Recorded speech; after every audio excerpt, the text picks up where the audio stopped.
नमस्कार, मैं निसर अंसारी वोसो महाराष्ट्र न्यूज के साथ में। और आज हम जो है गौड़देव के मोदी कंपाउंड के अंदर मौजूद है, जो वडाला के रे रोड के अंदर आता है।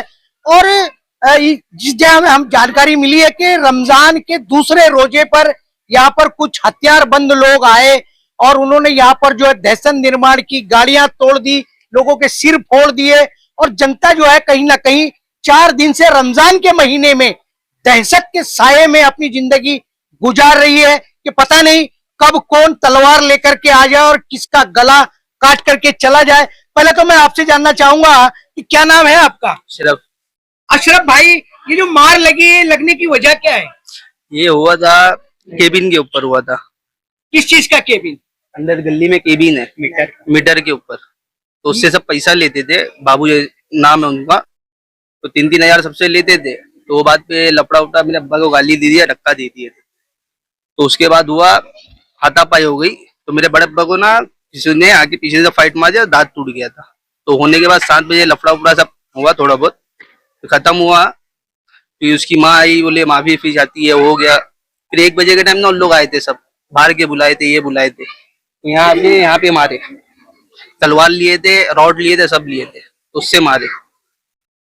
तलवार लेके, रॉड लेके लोग इतने बड़े मोहल्ले में इतने लोगों के बीच में आ जाते हैं, क्या लोगों को पता, आपको पता नहीं चला कि ऐसे लोग आ रहे हैं करके? नहीं पता था, कुछ धोखे से आए, सब धोखे से आए थे, वहां से सब धोखे से आ गए।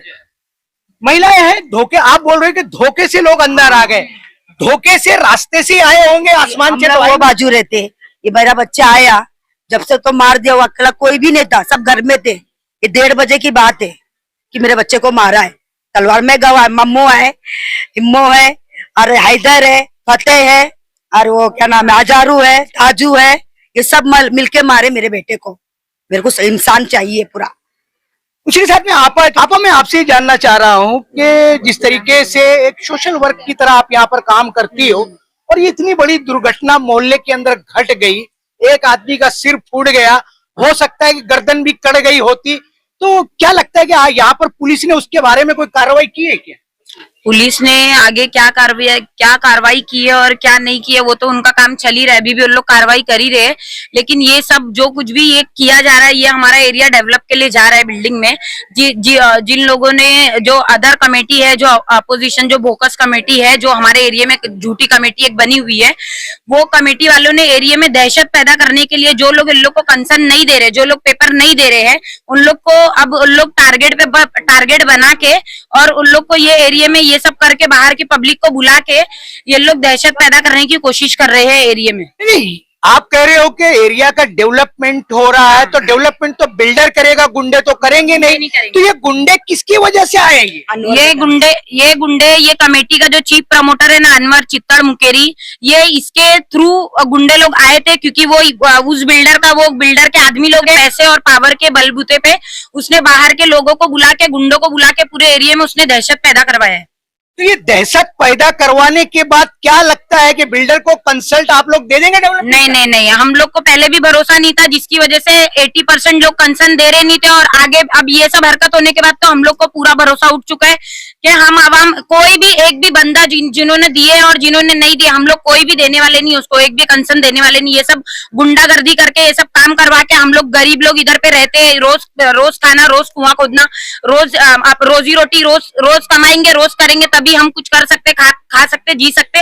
और उसके बावजूद ये ऐसा गुंडागर्दी कर रहे। एक तो हम हमारा घर देंगे बिल्डर को, ऊपर से ये सब दादागिरी करवा रहे। वो इधर पे बाहर के लोग को बुलवा के 15-20 लोग तलवार लेके इधर एरिया में घुसे थे। सब औरतें अपने अपने घरों में चुप रही थी, इतना दहशत का माहौल था दूसरे रोजे को। यहाँ पर महिलाएं हैं, आपसे जानना चाह रहा हूँ माँ जी के, आप जो बता रही कि दहशत का माहौल का, तलवार लेकर के, जाहिर सी बात है एक झोपड़पट्टी के अंदर अगर इस तरीके की घटना होती तो लोग डर जाते, दहशत में आ जाते हैं। क्या लगता है कि इस तरह की वारदात फिर भी हो सकती है क्या? हो सकती है, हम लोग को कोई भरोसा नहीं है लोग के पास, जरा भी भरोसा नहीं। क्योंकि वो लोग जो तलवार लिए थे, आम पब्लिक के उड़ा रहे थे वो तलवार। अगर वो सामने से वार करते तो उसका जवाब दे सकते थे, पर वो पब्लिक को डरा रहे थे, गुमराह कर रहे थे। हमारे घरों में जाके दरवाजा ठोक रहे हैं, गालियां दे रहे हैं, सबको धमकी दे रहे। और हमारे घर के मर्द थे नहीं, वो चौकी में थे, वो लोग ने ये फायदा उठाया हमारे घर पे आके। घर के जो फर्द थे, मर्द थे, वो यहाँ पर नहीं थे। मामला उससे पहले ही बिगड़ चुका था, पुलिस स्टेशन में था, सेटलमेंट की बातें चल रही थी। यहाँ पर और भी लोग हैं। चाचा, मैं आपसे जानना चाह रहा हूँ कि ये लड़का आपका है क्या? ये भतीजा है। अच्छा, आपका भतीजा है ये। तो क्या लगता है कि मार तो काफी लगी हुई है, पुलिस का बंदोबस्त भी तुम्हारे एरिया में लगा हुआ है, तो क्या पुलिस यहाँ पर बंदोबस्त लगा के बैठी है? अभी भी डर लगता है क्या आपको? हाँ, डर लगता है। डर लगता है कि क्या होना चाहिए? कानून ने, सरकार ने, पुलिस ने क्या करना चाहिए? पुलिस ने करना चाहिए, उसको छोड़ना नहीं चाहिए। और ये जो कुछ भी हुआ है, ये जो लफड़ा हुआ है, झगड़ा हुआ है, हमारे एरिया में दो रास्ता है, एक मस्जिद के पास से आने का, एक रेरोड स्टेशन से आने का, एक आशापुरा से। लेकिन ये कमेटी वाले को ही पता है, जो लोग कमेटी में है उनको सारे मतलब नक्शे या जो कुछ भी, डोर कहाँ पे है कहाँ नहीं है। तो ये लोग ऐसा, वहाँ पे एक डोर है जहाँ पे ताला लगा हुआ है, वो सिर्फ बहुत कम लोगों को मालूम है, और कमेटी वाले लोग को और जो बहुत पुराने दिग्गज लोग हैं उनको ही पता है। तो ये बाकायदा वो डोर खुलवा के उनको वहां से घुसाया गया, क्योंकि पूरी पब्लिक ने ना किधर से उन लोग को घुसते हुए देखी ना निकलते हुए देखी। वो खुफिया रास्ते से उन लोग आए और खुफिया रास्ते से ही उन लोग भाग गए। तो ये पूरा प्री प्लान था कमेटी वाले लोग का, पब्लिक में एरिया में दहशत पैदा करने का, उनके नाम का। ये एक तरीके से बिल्डर लोग गुंडागर्दी पे उतरे। तो हमको ऐसा बिल्डर नहीं चाहिए, और ऐसा बिल्डर को हम डेवलप करने नहीं देंगे, चाहे वो हमको कुछ भी दे। जिस तरीके से बताया जा रहा है कि बैक डोर से क्रिमिनल्स को अंदर इंटर किया जाता है और प्रीपेड प्लान के तहत जो ये हमला करवाया जाता है। यहाँ पर पीड़ित के पिताजी मौजूद है। क्या नाम है आपका? अकबर अली पठान। पठान साहब, मैं आपसे ही जानना चाह रहा हूँ कि बच्चे को मार लग गई है, तो सिर्फ बता रहे थे कि मीटर का मामला था, इलेक्ट्रिक मीटर का पैसे वसूलते थे, लेकिन बात तो यहाँ कुछ और है। डेवलपमेंट की बात है, बिल्डरों की बात है।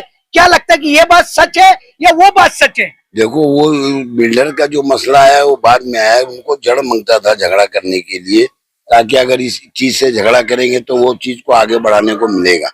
उस जरिए से उसने वहां पे बेफालतू का झगड़ा किया, लफड़ा किया। और जब बात हो गई, सब खत्म हो गई, हम लोग से सेटलमेंट कर लिए। उसके बाद में बोले अब नहीं होएगा, जान दो, खत्म करो। फिर हम लोगों ने बात को खत्म कर दिए। फिर 1 बजे रात को उसकी माँ यहाँ से निकल के सब सामान जमा करके, और यहाँ आके बैठ के लोग घर वाले सब मीटिंग किए कि चलो सामान सब हट गया, निकल गए हम लोग, तुम लोग घुस जाओ बस। जिस तरीके से पीड़ित के पिताजी ने बताया कि किस किस तरीके से ये हमला किया गया, किस तरीके से इंजर्ड किया गया, और उसके बाद एक नौजवान है, मुझे जो जानकारी मिल रही है कि इस घटना के, इस वारदात की एक्चुअल जो रिपोर्ट है वो आपके पास है, क्या है? मेरे सामने हमला हो रहा था, जस्ट मैं मेरे घर पे चढ़ा था तो आवाजें आ रही थी कुछ की। तो मैंने देखा कुछ लोग तलवार लिए हुए, मुंह पे रुमाल बांधे, कुछ मोहल्ले के पहचान के थे और कुछ मतलब जान पहचान के थे। अब इन लोग ये सब हरकत कर रहे, और 2-3 मतलब 4-5 लोग तो बाहर के भी थे, और सबके हाथ में तलवार और वो हसवा बोलते ना, मतलब लंबी सा रहता, मुड़ा रहता, वो हथियार। अब इधर तोड़ फोड़ कर रहे। अब सडनली देखा तो इस तरफ भागे तो देखा तो इस बंदे के ऊपर हमला हो रहा है। कोई सर पे मार रहा है, कोई पैर पे मार रहा है। मेरे सामने बंदा गिरा और उठा है। अगर ये उठ के भागा नहीं होता तो शायद ये हमारे बीच में नहीं होता है। बाकायदा मैं तो ये शुक्रिया अदा करना चाहूंगा कि भाई गल्ला पुलिस का, कि पुलिस ने अपना काम अच्छे से करी है, लोगों को अरेस्ट भी करे, कुछ लोग वांटेड भी है। ये जो हरकत हुई है, एक खुफिया रास्ते का जो लॉक रहता है उसका लॉक, ये प्री प्लानिंग थी।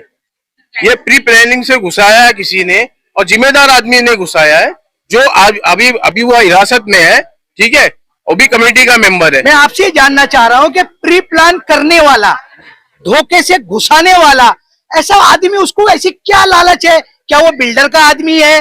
क्या बिल्डर से कंसल्ट की बात कर रहा है? क्या कर रहा है? बात है, अभी वो देखो पुलिस कस्टडी में है, सारे सऊदी के बिना तो मतलब जाएगी नहीं। इसके लिए मैं भाई कल्ला पुलिस चौकी का शुक्रिया अदा कर रहा हूँ कि उन्होंने काम बहुत बेहतरीन किया। जहां से दंगा स्टार्ट हुआ है उस आदमी को जमा किया, क्योंकि वो जो खुफिया रास्ता था उसकी चाबी किसी ना किसी जिम्मेदार आदमी के पास थी, वो खोला गया बाकायदा।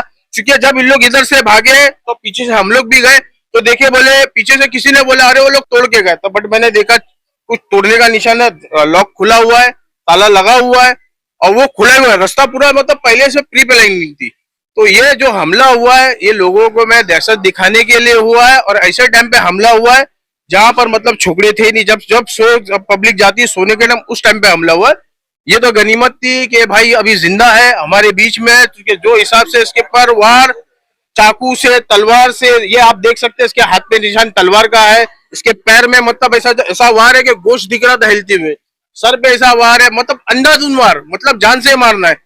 मतलब ये अपनी पूरी जान लगा के भागा तो बच पाया, और खून के छींटे मेरे सामने उड़े। जब पड़ी ना उसके सर पे तलवार तो खून के कतरा देना मेरे सामने से बिखरे थे। चलिए, जिस तरीके से झगड़े लफड़े झोपड़पट्टियों में अक्सर होते रहते हैं, लेकिन ये जो लफड़ा है, इस लफड़े की जो असल वजह है कहीं ना कहीं डेवलपमेंट। इतने सारे जो लोग आज यहाँ पर इकट्ठा हुए हैं, ये सारे पीड़ित लोग हैं, और ये डेवलपमेंट का विरोध इनका नहीं है। महाराष्ट्र सरकार का धोरण है झोपड़पट्टी मुक्त योजना, सबको अच्छा घर, अच्छा पानी और अच्छा मकान मिलना चाहिए। ये सरकार की नीति भी है और नीयत भी है। ये बिल्डर जिस तरीके से गुंडागर्दी करवा रहे हैं, तो क्या इस तरीके से झोपड़पट्टी मुक्त हो पाएगी क्या? मैं महाराष्ट्र के मुख्यमंत्री देवेंद्र फडणवीस जी से ये कहना चाहता हूं कि सर देखिए, आपका जो सपना है झोपड़पट्टी मुक्त अभियान का, उस सपने को चकनाचूर करते हुए कुछ बिल्डर गुंडों द्वारा इनसे कंसल्ट लेने का काम कर रहे हैं। लेकिन इन्होंने कसम खा रखी है कि हम ताकत के बल पर, गुंडागर्दी के बल पर तो हम कंसल्ट देंगे नहीं। जब तक बिल्डर लॉयल नहीं होगा, हमसे बात नहीं करेगा, हमारी बातें नहीं सुनेगा, तब तक हम डेवलपमेंट नहीं होने देंगे। घर के बदले तो घर सभी को चाहिए। आने वाले दिनों में स्थिति क्या होगी उस पर भी हम चर्चा करते रहेंगे। आप सारे लोगों ने अपनी पीड़ा को लेकर के वॉइस ऑफ महाराष्ट्र से खास चर्चा की, उसके लिए थैंक्स और धन्यवाद।